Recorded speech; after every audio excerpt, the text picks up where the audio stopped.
13 years ago, former infantry soldier Dorian Donnelly developed post-traumatic stress disorder after multiple tours in Iraq. Now, he was unable to cope in crowded spaces, so Dorian's life became consumed by this terrible mental illness. I joined the Royal Regiment of Wales, which is an infantry battalion. I was an infantry soldier, basically the guys on the ground doing all the fighting. While on tour in Iraq in 2003, Dorian was tasked with controlling a crowd of locals in Basra. The crowds build to the point where a couple of hundred people pushing against you, trying to get through you. The worst part is you just don't know what's in the crowd. You don't know who's got what. And when they're squeezing up against you so much and your arms are interlinked because you're trying to hold the line, so to speak, their hands are free. They will try things and try put knives in you and empty your pockets, and if you've got any ammunition in there, they'll try and take it away. Following this ordeal, Dorian noticed his mood and behaviour were beginning to change. When he returned home, he sought medical advice and was diagnosed with PTSD. I sat there and told the doctor, but he said, I'm going to give you some anti-depressants. I went, well, I'm not depressed. I can't explain what's going on, but I'm not depressed. Dorian's anxiety caused him to avoid crowds of people, which eventually put a strain on his family life. I've missed family weddings. I've missed several family get-togethers. My eldest child loves rugby. But do you think I could take him up to the stadium with 75,000 people and sit there and watch a game of rugby? No. Not going to happen. That upsets me quite a lot, actually, that my kids are missing out because of the way I am. The question is how much more of it can my wife take? How much more of it can my kids take? So if I keep going the way I am, maybe 5 or 10 years down the line, I might be out on the street by myself. Dorian is so desperate for the Speakmans' help that he's taken a train for the first time in 13 years in order to meet them. But concerned with how he will react to a busy station, Nick and Eva decided to meet him off the train. You're very on edge. I mean, I've noticed that as we tried to walk out, you almost fell over because you're so busy looking around. Is that normal behaviour? Yes.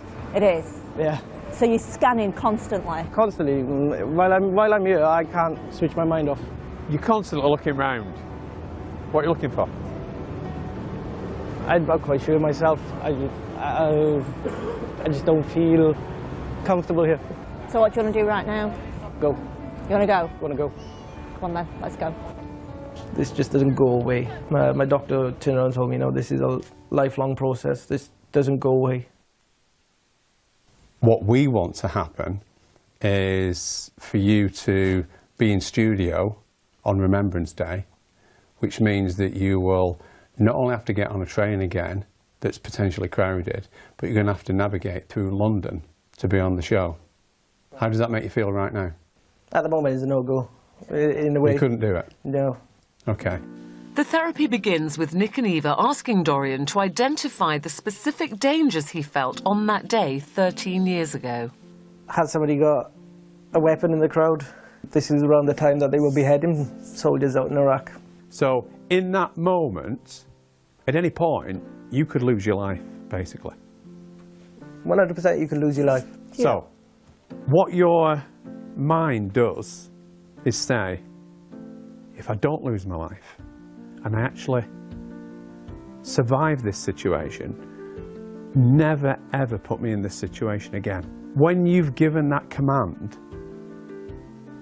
your brain goes, right, okay, what's caused this situation? Crowds. That's what you blamed. Yeah. And therefore, from that moment on, you avoid crowds. But here's the thing, did he get killed? Nope. Did he get injured? Nope. So what happened? Nothing. Sorry? Nothing. What did he say? I didn't hear it. I wasn't sure. Say that again, Dorian. What happened to you? Nothing. All those people at the train station today that you were frightened of, what were they going to do? Nothing. I think it's time to let that one go, Dorian. When you put it like that, yeah. Now I've said that out loud, I feel kind of stupid. Good. As you're sat there right now, what are the chances of you joining us in studio on Remembrance Day? Yeah, I know. Let's do it. The doctor said to you this was an incurable condition. Yeah. When you hear that, Nick, what do you feel? I feel really frustrated because PTSD, complex PTSD, is entirely curable, 100%. And here you are. Here You I am. made it to the studio. You made it through London today. Yep. In rush hour. Yep.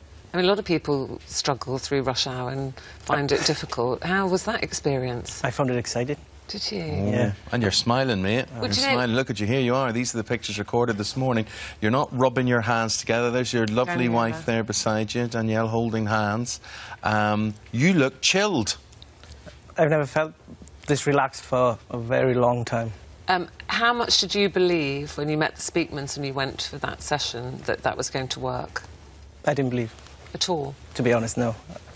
I didn't think.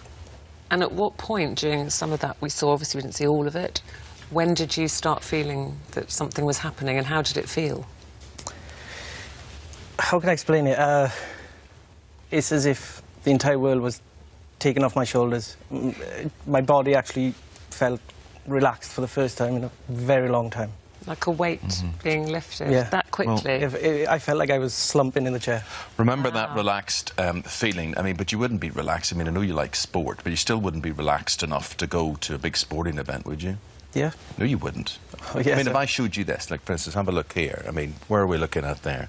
That's the, you recognise that stadium? So that's the Principality. That's the Principality, that is. It's the Principality Stadium in Cardiff.